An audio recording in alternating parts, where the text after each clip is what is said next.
Hello and welcome to the Doc Podcast. I'm your host, Dr. Mike DeLuke, and it's my mission to help you lead a happier, healthier, and more prosperous life, both personally and professionally.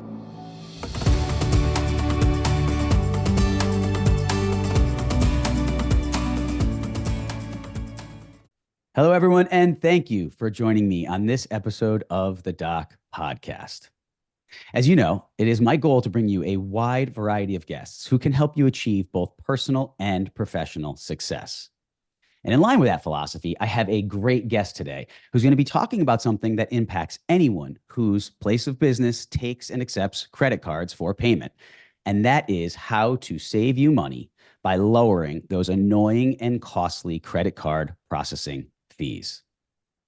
As I've talked about on the show before, by having my CPA, my financial advisor on as guests, and also the episode that I did discussing the importance of budgeting, I'll actually put a link to all those episodes in the show notes for today's show so you can reference them quickly. But it is so important for you to know your numbers and the story those numbers tell you if you want to achieve financial success and freedom.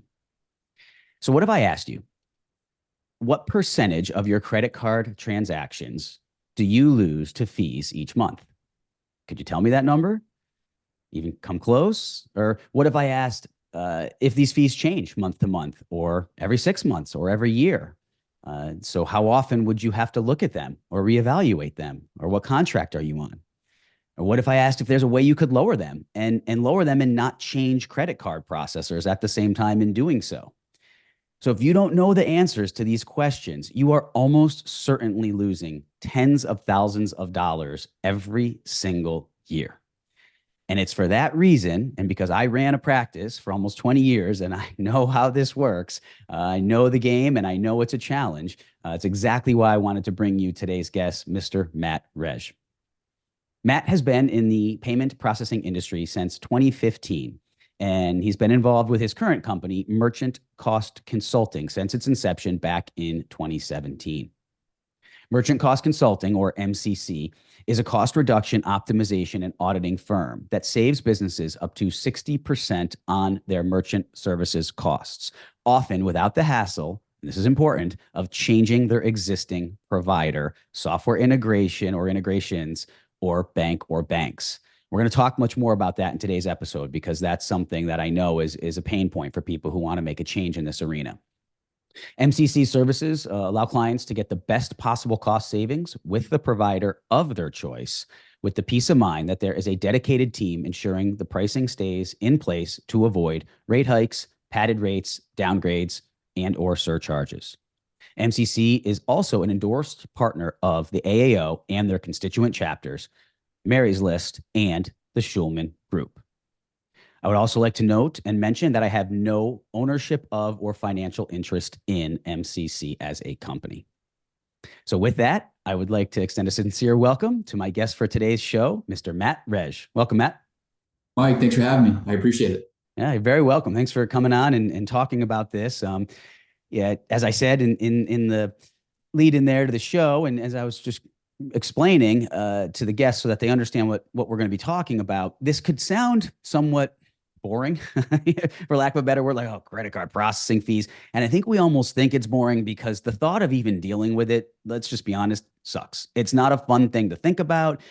In practice, I dealt with this many times. If I changed banks or tried to change merchant processors, there's just, I mean, even down to having to change your terminals out and train your employees on a different system and which support they call and which reports you're getting. And then you've got to create a username and ID for that new provider. I could go on and on. It's very labor intensive and it's not something we all want to think about. That being said, we're talking real money here. This is not like a nickel and diming, sort of tripping over a dollar to pick up a dime type of thing. This is saving tens of thousands of dollars each year. And we're going to talk more about that in detail. So I just want to make sure everybody knows that just this is really relevant to anyone, even if you don't own your practice, even if you just work in a practice and you're an employee and they're taking credit cards. Talk to your boss about this, to your employer, share the show with them so they can find this information. This will say, and then that money trickles down into your bottom line of your practice, whether you own it or not. That's a good thing. So before we get into the detail on this and dive more into it, just tell me a little bit about you, how you got to this point in your career, and how you got involved with MCC.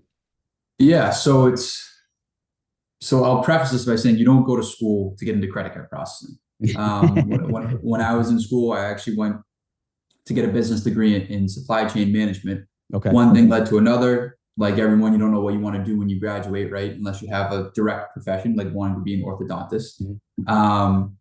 A buddy of mine was working a sales job in the city of Boston, which we're headquartered out of, and it was at a credit card processing company. Okay.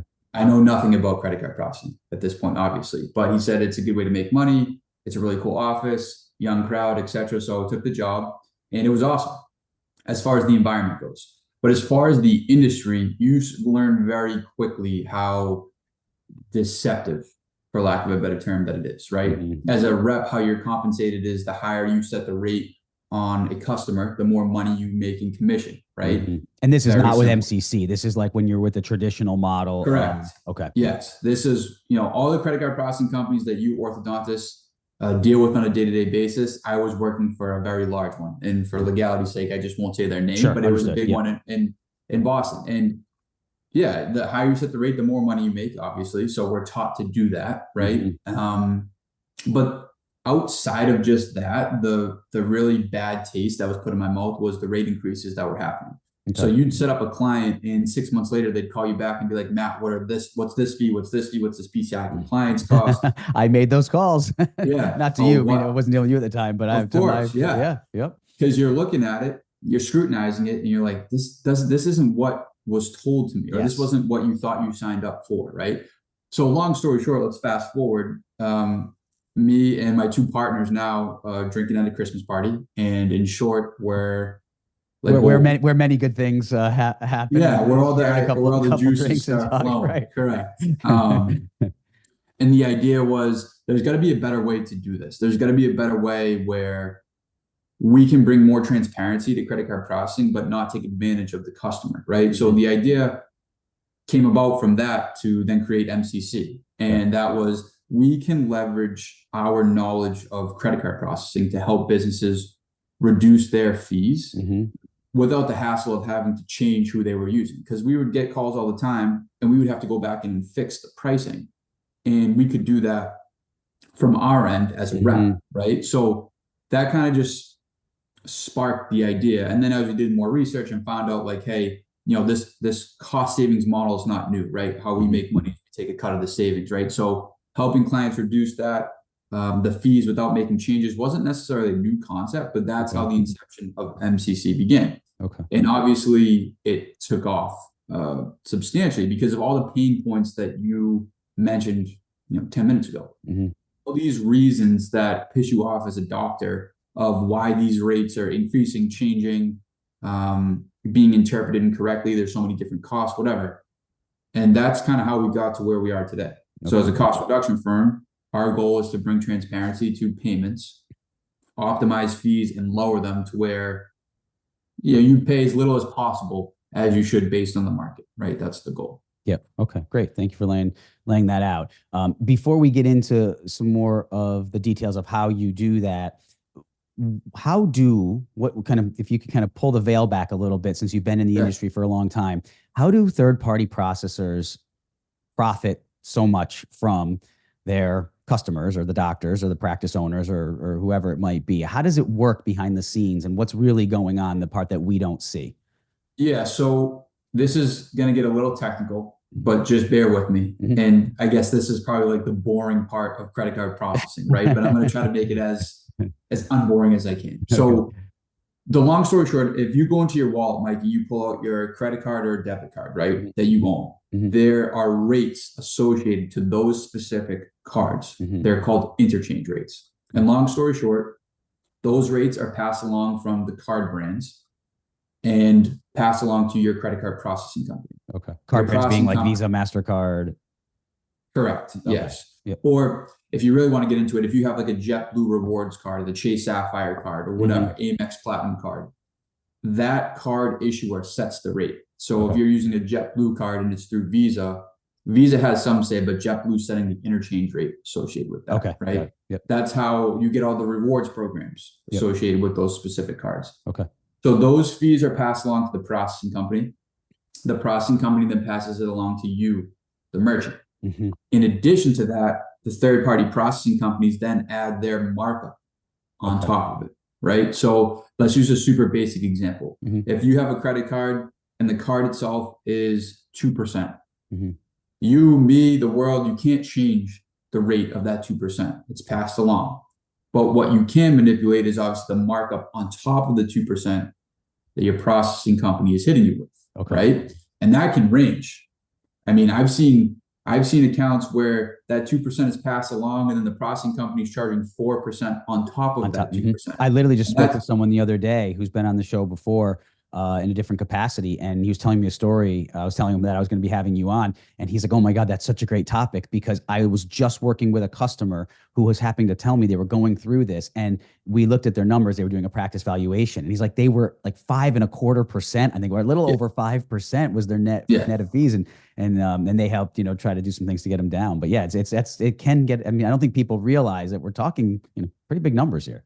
It's crazy, and so that's how it works behind the scenes, right? Like the very basic model of it all. And if you dive deeper, the complexity of credit card processing is there's interchange fees, there's assessment fees, there's markup costs, and then all of that combined, there's also different pricing structures within credit card processing. There's about 6 of them.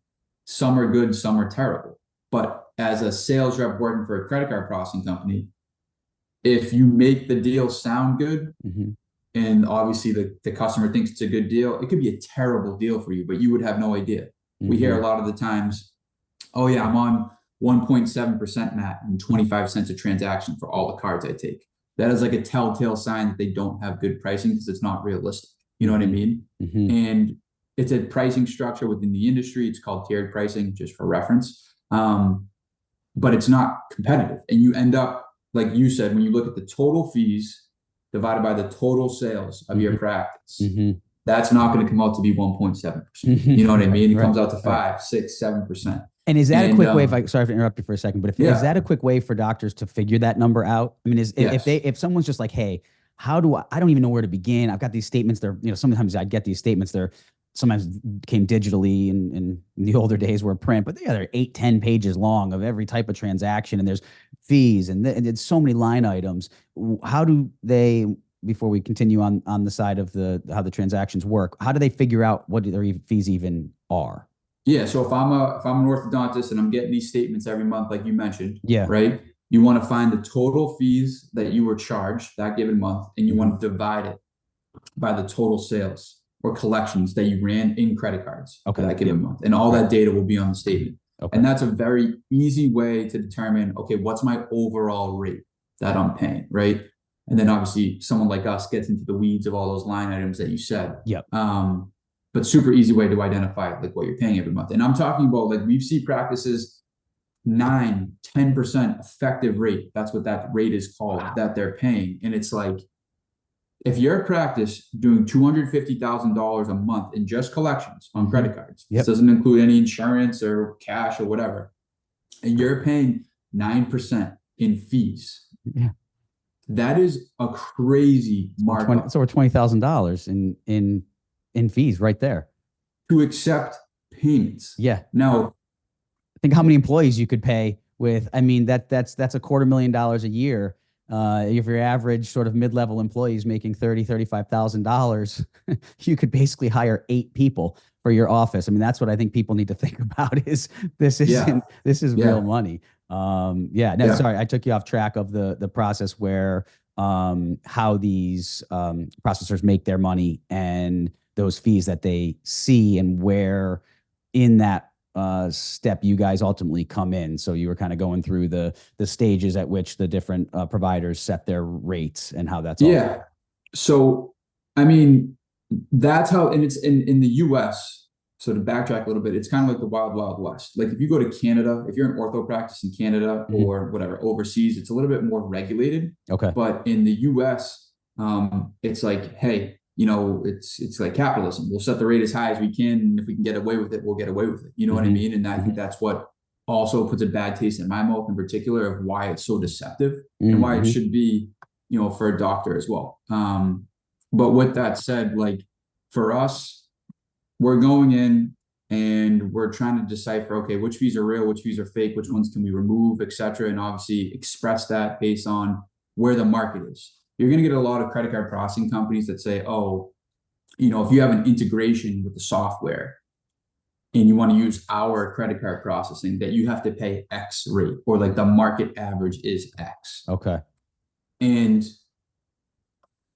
we've seen those same payment providers still charge 9% and then tell us that the market's 3%, let's just say. So it's like, where do you get off charging us 9 and then telling us that the market rate's 3 and just making this 6%? It's like, if we didn't call or make any noise about this, would you have called us? Would you have said, hey, I think we're charging you too much?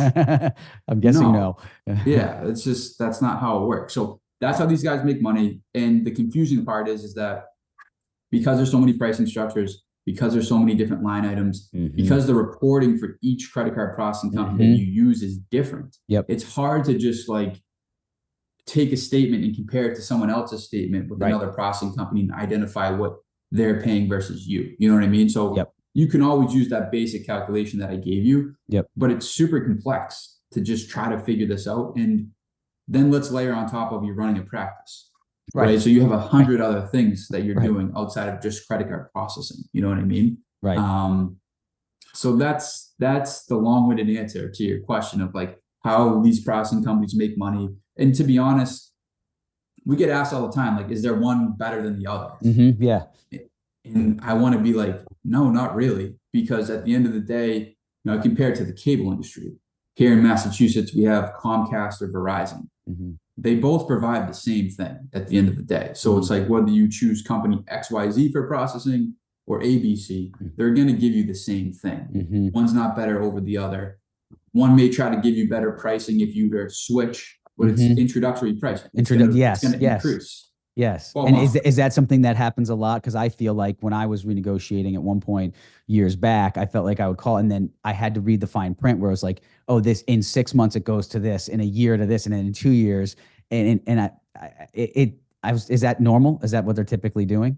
Yeah. I mean, like, so let's just say you do a pricing review of your account, right? And you get savings. So let's just say you're a do-it-yourself guy, you do it on your own, great. They'll have you sign a pricing addendum most of the time. And it may be to extend the existing contract that you have with that said processing company for, let's just say 24 months or 36 months. And there's a cancellation fee associated to it, typically $250 to $500. And you think that you're signing that addendum, that they're going to lock your pricing in that you negotiated for you for that amount of time. And it couldn't be it's the furthest thing from the truth. Typically, they'll lock your rates in for 12 months. And then the gloves are off. They're going to raise the rates typically quarterly. If you don't catch it, then that's your fault. Because they know most won't probably look back. Exactly. Exactly. It's on the fine print of a statement or like an email that they send you that goes to spam that just says, hey, we're raising your rates. They don't tell you to what amount they're going to raise the fees to. They'll tell you which fees they may increase. And it's usually like a 60-day window that they give you notice of. And they always say you can cancel at any time without penalty if you don't accept this rate increase, which, let's be honest, if you have an integrated provider, you're not just going to cancel the processing because everything works together. You know what I mean? You think it'd be more of a headache to cancel it and all the headaches that fall out, like I said, of the new terminals and integrations and all that. And they know that, right? They know that to a T. It's called, in the industry, they call it being a stickier account. How can we make this client stay with our processing as long as possible? So, side note to this, but like in the orthodontic industry, but it's happening in all industries. Yeah, because we have dental physicians and everything that listen, so this would apply to all of them. Perfect. So, in whatever industry you're in, softwares are coming out because they help run your practice more efficiently, right? You have the patient chart, you can input data, keep track of everything. It's easy for the people working the front desk. What's happening is those software companies are now partnering with credit card processing companies. Yes. And the software companies, 9 times out of 10, are getting a residual commission share for every transaction that you process through their software from the credit card processing company. So if you use like EagleSoft, right? That's a General Dental one. Like there's a, I don't know this, but there's a chance EagleSoft has a contract, and there is another. So that's another middleman added in that's getting a piece of this.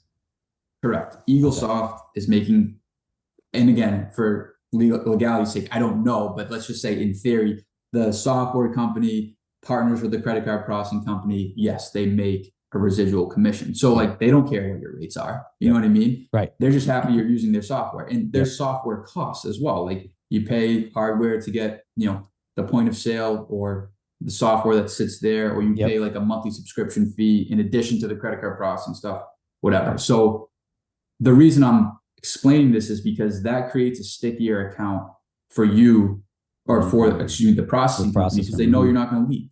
You know what I mean? And some softwares will do some justice where they'll give you options of which credit card processing company you can use. And the reps of those softwares will push one processor over the other, but it ultimately comes down to where are we getting the most residual. So if the software company says, hey, we really recommend XYZ provider. Right. Just kind of have your antenna go up. Say, okay, or this one works. This one integrates best with our software. Yeah, exactly. Yeah. Or you're just making more of a kickback. You know what I mean?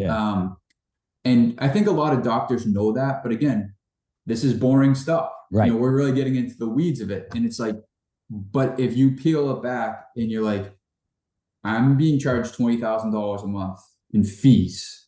Well, this is all the stuff that's going on in the background of how they're making money. You know what I mean? How you're losing. So it's super complex, and there's a lot of obviously smoke and mirrors to credit card processing. And that's what makes it just so frustrating. People don't like talking about it or picking up those phone calls from people that solicit you all the time, is because this is all the stuff that you're dealing with. You know what I mean? It's hard to even get somebody, and they almost felt sometimes where they almost double talk and act like they don't know or don't understand and mislead you, and it gets so frustrating. And I feel like it's almost intentional. I don't know that, obviously, but I would feel like it was almost intentional. It's like they're just giving me the runaround here, and they know that eventually most people probably just give up on this. And even if you have your office manager doing it, they're busy. We're busy, and they know it. So I like that, the sticky account, and I appreciate you explaining all of that, because I think before people, and this is a highly educated audience, and I love the fact that the feedback I get from my audience is that they like diving into those granular details and really understanding the why. And I think before they can understand the value that MCC can provide, it was really great to provide the industry, the backside of the industry, so that people can see what's happening behind the scenes. So then how, at that point, so that's going on, how do you guys step in? I mean, what does that look like?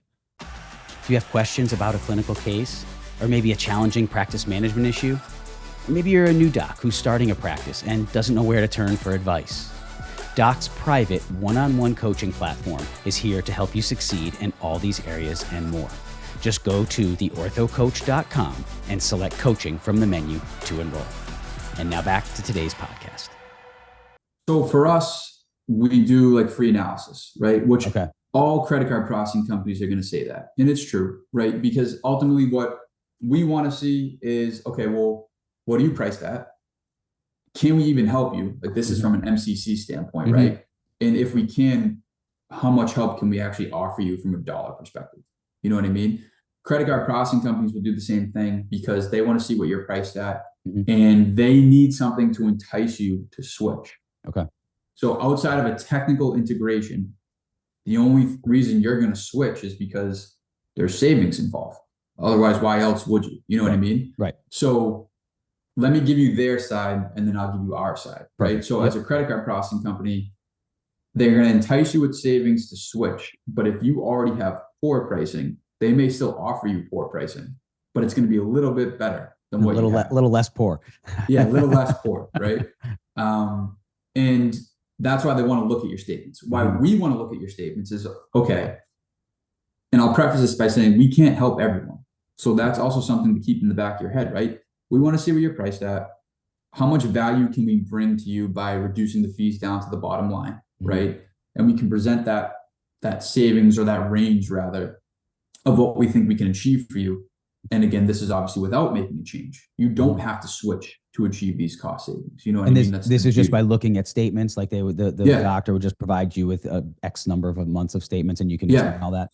We typically like to look at the last, I say quarter, but like the last 2 months is fine. And the reason we do that is because we're looking for rate increases over that 3-month period. You know what I mean? And even in some instances, we'll ask for the original agreement that you may have signed with your processing company, or the most recent pricing addendum that you've signed.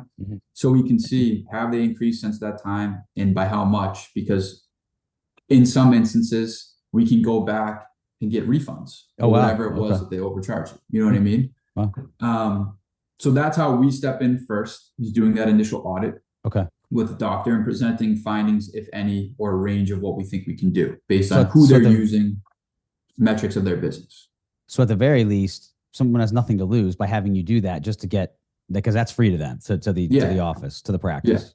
Correct. So we look at it. Let's just use the worst case example. We can't save you anything. We tell you you're on good pricing, and you can call us in 6 months and say, Matt, do another evaluation. Yeah. What harm was that to your practice? Nothing. And you took 10 minutes out of your day. Right. And you have the peace of mind that you're in good pricing structure. You're in a good spot. Yeah. You're in a good spot for now, I should say, put it that way. Fair. Yeah. Yeah. And then if we can help, we'll obviously present what that looks like. And you decide if you want us, if you wanted to move forward. And at that point, then we're hired to do our work. And to get into the weeds of that, we're contacting your provider. We're leveraging industry knowledge and data and metrics based on your type of practice, the transaction count, the types of cards that you're accepting, how much ACH versus credit versus debit, how much Amex versus Visa, MasterCard, Discover, all this stuff is coming into play. And we're leveraging the data that we have to then get you a better deal, right? And the question we get asked a lot, Mike, is, well, why can't I do this on my own? Right. And the short answer is you can't. Just like anything. I want to plant shrubs in the back of my yard. I can do that myself, and I can go down to the nursery, I can buy them and I can plant them, or I can hire a landscaper to do it. And the reason you hire the landscaper is basically you either don't have time to do it yourself or you don't know, right? It's the same thing with this. You can definitely do it on your own. But the one piece of leverage that I would say we have over the doctors is you as a doctor only have access to your statement. That's it. We have access to hundreds of thousands of statements based on processing company you're using, where you should be priced, metrics, all this stuff that we're leveraging. So that's the biggest difference. Outside of that, there's not much, right? You guys also know what to look for. I mean, those statements and contracts are so long, intentionally, I think, right? And there's so much legalese in there that sometimes you look through them and it's hard to even figure out which rate. Whereas you guys have, this is what you do. So to save the time and, like you said, have the knowledge to go in and do it, having at the very least an evaluation would seem to make a lot of sense. Yeah, 100%. I mean, like, I'm not going to go try to work on someone's teeth and put braces on them because I have no idea what I'm doing. Like, that takes schooling and stuff. You know what I mean? Like, same concept here. I would say, except not as complex, I would say, as putting on braces. But yeah, that's what we're doing. You know what I mean? And that's the biggest difference. You know what I mean? And yeah, as you mentioned, our model is, if we find savings, we take a cut of that savings. That's how it works. So that's how you guys get paid. Correct. It's just it's contingency based. And what is a typical range of percent that you guys get? So typically it's 45%. That we achieve. Obviously, various groups and organizations that you mentioned that were endorsed by have their own percentages. So reach out to us, let us know what group you're in, etc. We can obviously talk through that. But that's how it works. Got it. So the groups that you've worked with, like Schulman Group, Mary's List, and those AO, if they have those affiliations, that could help reduce your MCC's commission a little bit because of those partner organizations. Okay, great. You as a doctor could receive more in cost savings. Gotcha. Okay. So that's how we operate, right? And it's just like a contingency lawyer. If we can't find any savings or achieve you savings, even if you hire us, you owe us nothing. You know what I mean? Like, so even if you want to move forward, and we move forward and we can't get the job done, Mm-hmm. you owe us nothing. So at the very least, it becomes more of a waste of our time than yours. You know what I mean? Right. I would also say like a big thing that gets overlooked with where we step in is it's not just about cost savings, although your practice, that's what you want, Mm-hmm. but it's the auditing aspect. So even when we get your rates down, you have our team looking at your rates monthly to ensure that those rates stay in place. And if your processing company increases them, we're right there. Mm-hmm. Hey, Dr. Mike, your rates increased. They went from X to Y. We're working on getting it back down for you. You know what I mean? Okay. And Yep. there's instances that if you did it on your own, let's just say you look at your statements quarterly. Well, it could be a whole quarter that you missed the rate increase. Mm-hmm. And then it's like you just overpaid for 3 months. You know what I mean?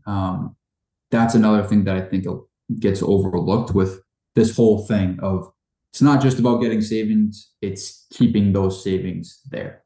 And is that something that it's a contract with the doctor that you will continue to look at them monthly, or as long as you're going to get that money and take your percentage and give them their percentage, you just do it month by month for them? How does that work? Yeah, so we have a contractual obligation with the doctor that you agree to share the cost savings with us for X amount of time. Typically, it's 24 months, Okay. right? And after that initial term is up, mm-hmm. then it goes month to month. So the doctor has the option to either discontinue with us, mm-hmm. and you would actually keep all of the savings. Mm-hmm. You don't have to share anything with us. Mm-hmm. Caveat being, we're not there to audit your account. Got so it. you decide if it's worth your time moving Yep. forward. You know what I mean? Yep. But that's our model. That's how it works.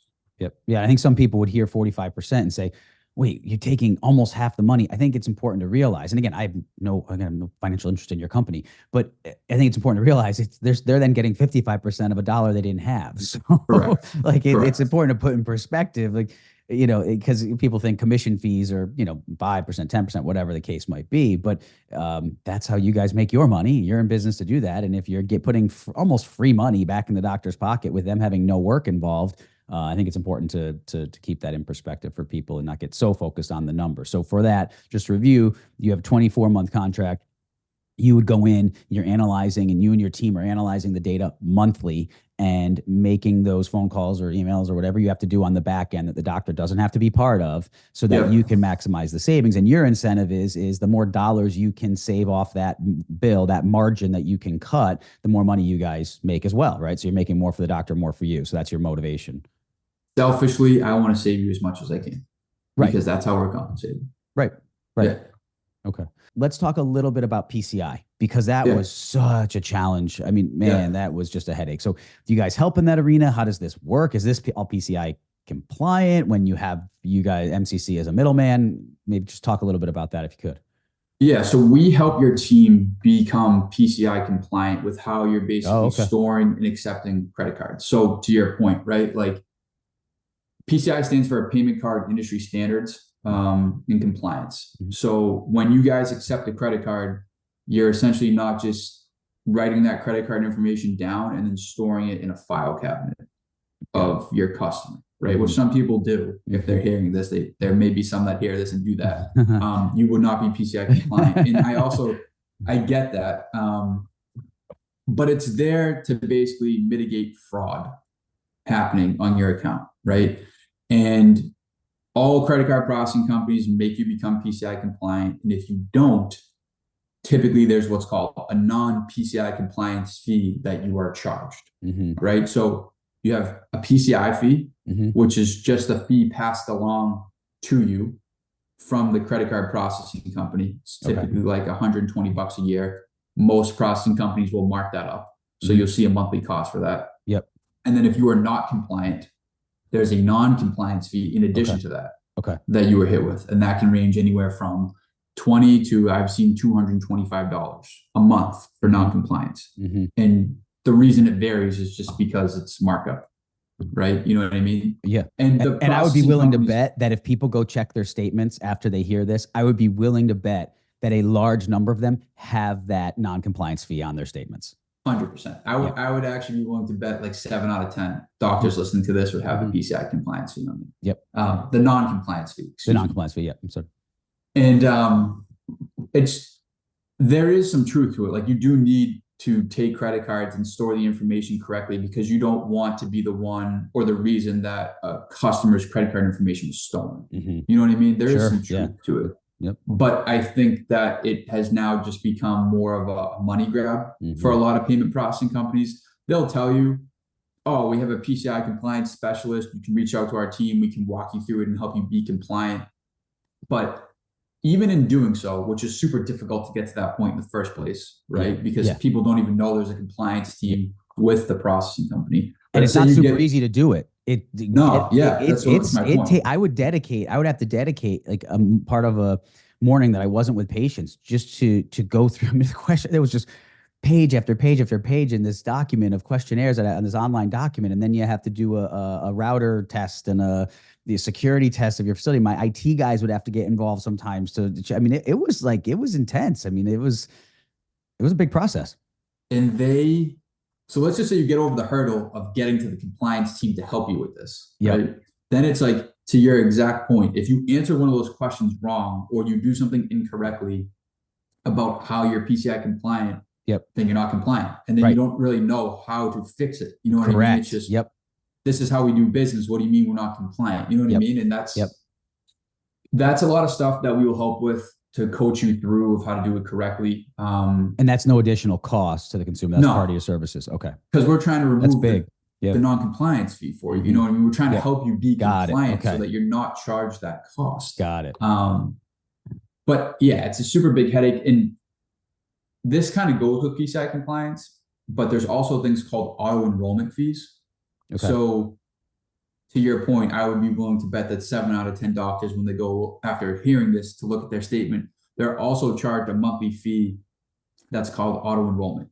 And it could be an analytics fee. It could be a gateway fee. It could be something that when you sign the contract with your processing company, they checked off a box that says, you agree to be auto-enrolled in this cost after 3 months of using our services. So you won't see it for the first 3 months because they know you're looking at the statement for the first quarter to make sure everything was what the sales rep told you. Yep.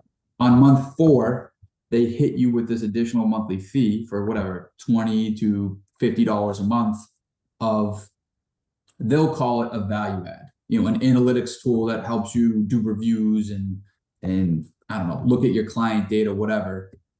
You guys don't even know that it exists. You're not even using tool, and no one with that processing company is there to help you use that tool. You can call in and ask about it, and the customer service is going to read off a script. Oh, this is what this tool's for. This is how it can bring value to your practice. And you're like, I've never even heard of this.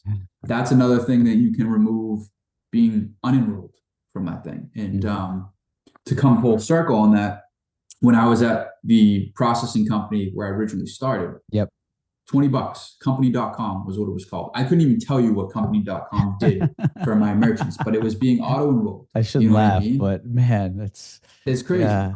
It's crazy. And that's just something else to look out for, outside of PCI compliance stuff that we're trying to alleviate. So yeah, that's PCI compliance is such a headache. And if you are listening to this and you don't know if you are PCI compliant, whether you deal with Matt and his company or not, look at your statements and see if you are not compliant. And I would guess, and this might be outside of your scope, so just tell me if it is, but just kind of out of curiosity, if you're not PCI compliant, you're probably exposed to more liability in the event that you do have an exposure, right? Yes, 100%. There'll be a lot of sales reps in these processing companies, and I'm assuming it's true, but they'll say if you are PCI compliant or you're using our services, we'll give you up to like $100,000 of breach protection services. Meaning if there's a breach of your practice and card data is compromised, it's almost like an insurance of $100,000. You know what I mean? Yep, sure. I've never seen it actually come to fruition. Like I've never seen where a business has been compromised and the processing company is giving you that $100,000 of breach protection.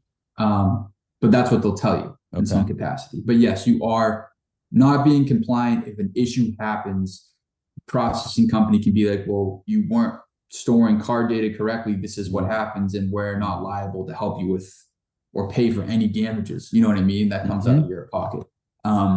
and that's not to scare anybody for any means, but No. there is some truth to it, like I said.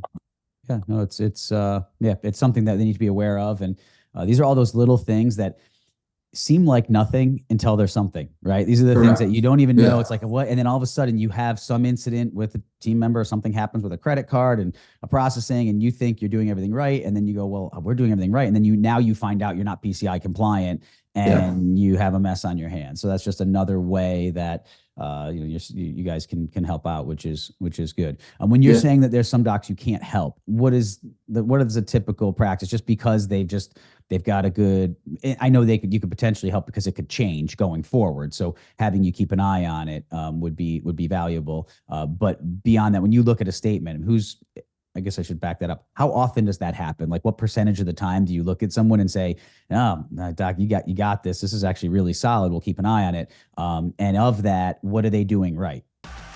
Hey, everybody, be sure to check out the Doc website where you can get access to tons of great information, including free educational content, access to private one-on-one coaching with me, ADA CERP recognized CE courses, and amazing patient testimonials. Just go to theorthocoach.com.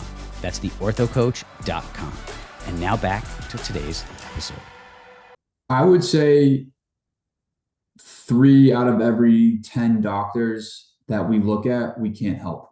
Okay. And that would be because they're priced super well, or like the savings isn't necessarily worth it for them or us. So got it. I would tell you that we could probably find savings on every single account that we review, but is that savings worth the doctor's time and hours? Understood. Now, some doctors might have the view of like, well, Matt, $100 is $100. To share that $100 may not be worth the doctor's time. You know what I mean? As well as ours, truthfully. I mean, yes, we'll obviously help anyone and anyone, but is that worth your time, our time, etc.? So typically it's because the doctor's priced well. Or even if the doctor isn't priced the best, the savings just end up being minimal for one reason or the other, right? Like maybe their collection volume is super low. So it won't benefit them in a huge capacity. And we'll say, hey, reach back out and do another audit 6 months down the road. You know what I mean? So those are the reasons why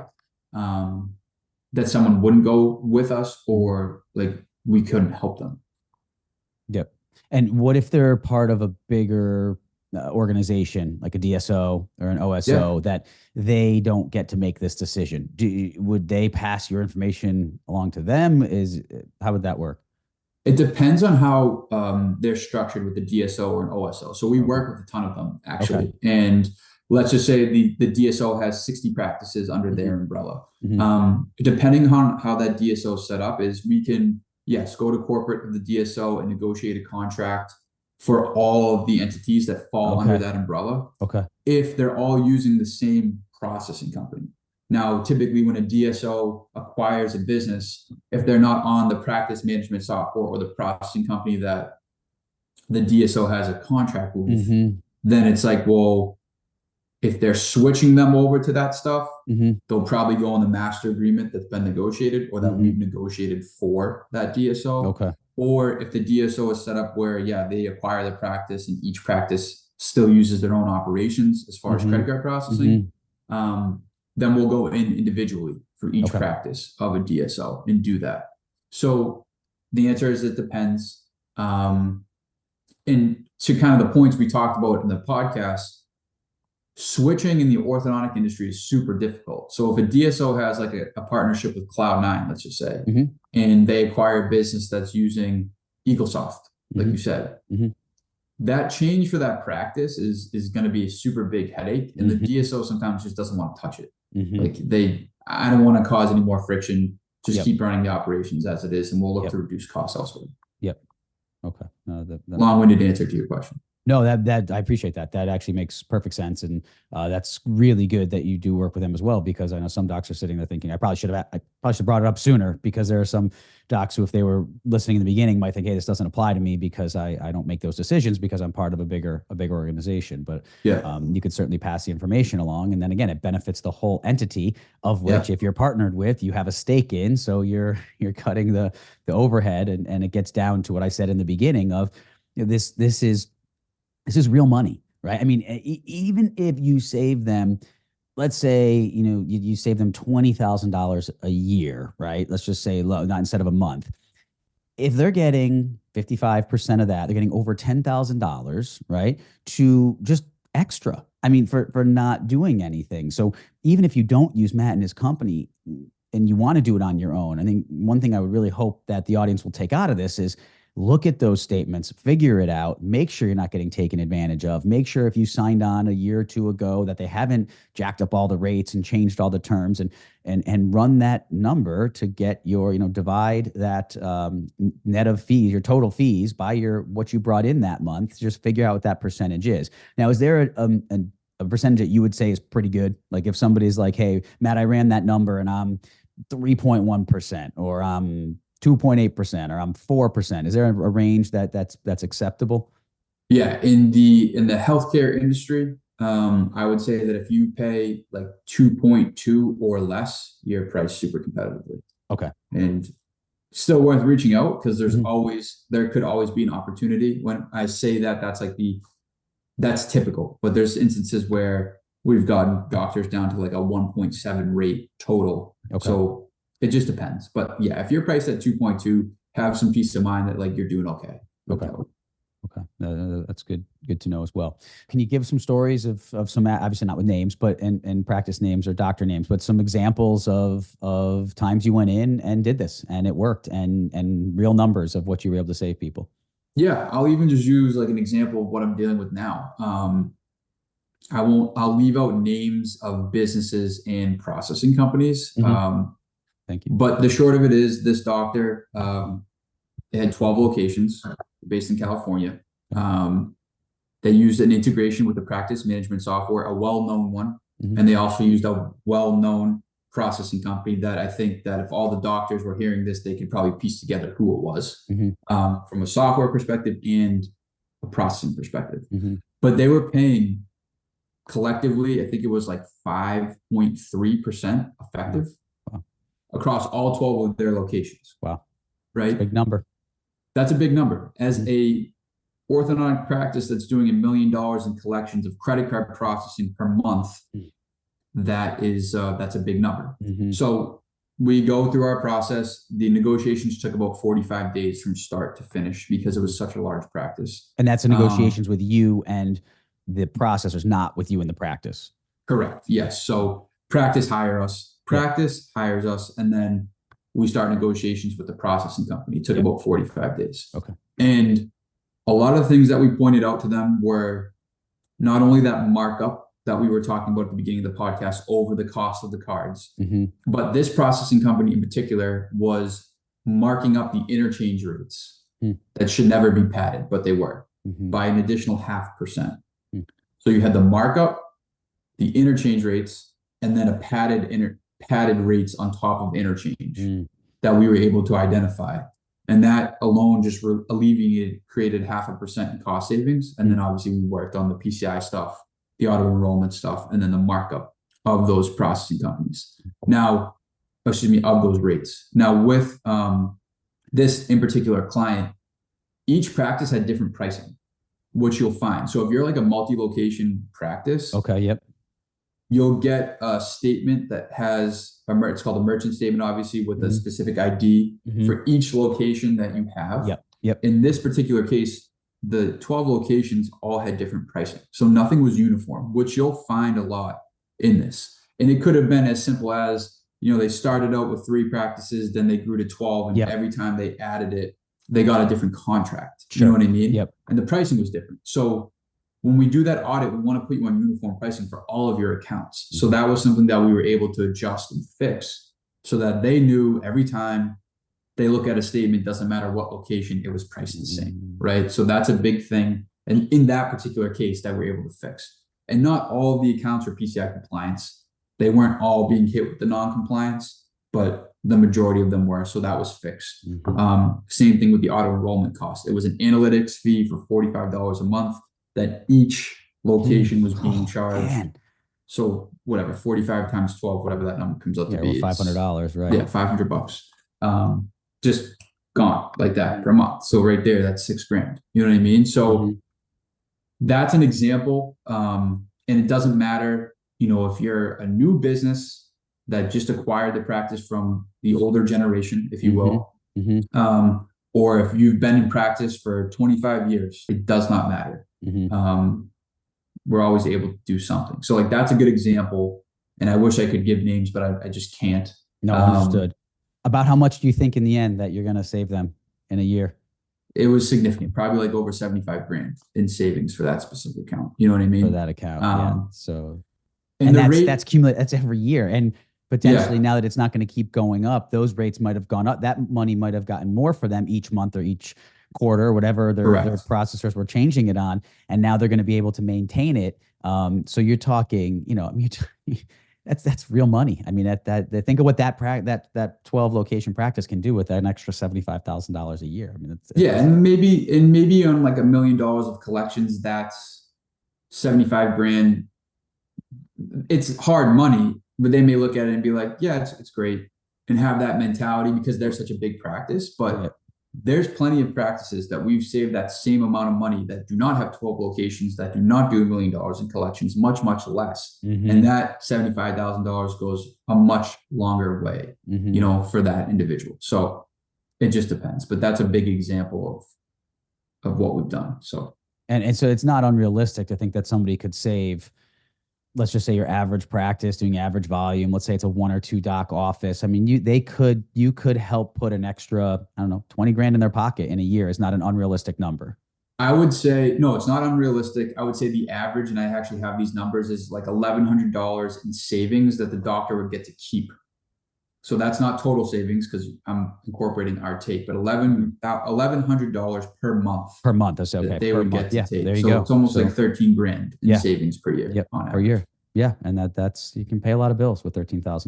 And Yeah. it's Imagine if not like, someone, people. Like, it was a great point you made. Like people hear $13,000, like wow, but if you're not working for it and why give that away? yeah, Literally, well, you wouldn't just throw 13,000 out the window. And think of all the local sports teams you could sponsor, right? At 400 or yeah, $500 a team to have your banner there on the field. And I mean, you could sponsor sports teams. You could donate it. You could do a $2,000 scholarship to a local school for someone who wants to write a paper on wanting to go into the dental profession or medical profession. I mean, there's so many things you could do with that money, that I think sometimes, again, I'm glad you brought that up. You hear, actually bringing in big dollars and they hear $13,000. I spend a lot more than that on things, but we're talking about money that you could literally just put back in your pocket for doing nothing. what if someone wrote you a check, Mike, for 13 grand? You gonna say no? Right, right, I don't know. exactly. I guess it Right. depends on who you are. You know what I mean? But yeah. Right. No, that's true. So no, I appreciate that. Anything else you want to add that we didn't cover that you want to make sure that the listeners hear about? Yeah, I mean, if doctors are listening to this, you guys reach out to me or our team. Make sure that you obviously tell us where you're coming from. That you Hmm. listen to the podcast. Hmm. Any groups that you're sponsored by. Hmm. Mary's List is a huge partner of ours, and I would Hmm. highly recommend. Doctors, if you haven't checked her out, it's a great group. She gets a great discount with us, so I would definitely look into that. But I mean, outside of it, just get a free audit. If Hmm. just you want an unbiased opinion. Like I said, we can't help everyone. So if we can't help you, you'll know about it. Yeah, no, that's great. And then I'll put it in the show notes too. But how would they get in touch with you? What's the best way for people to reach you? They can go, I'll give you all my email. So Matt at Okay. merchantcostconsulting.com. Okay. And if you want to give that to your listeners, you can do that. And they can Okay. just reach out, shoot me a note, say they listen to the podcast, which is great. Or they can go to our partners page on our website as Hmm. well. Yep. See the different affiliations that they may be a part of and reach out that way. So whatever is easiest, we'll reach out to you within, a half hour of getting your submission. So Okay, great. Yeah, I'll put all that out in the show notes too, so that yeah, everybody has it. So, well, Matt Resch, thanks so much. I really appreciate you taking the time to talk about that, and I find it fascinating. Maybe I'm weird that way, but running a we're just practice all the nerds. years, I did right exactly. I just, Yeah.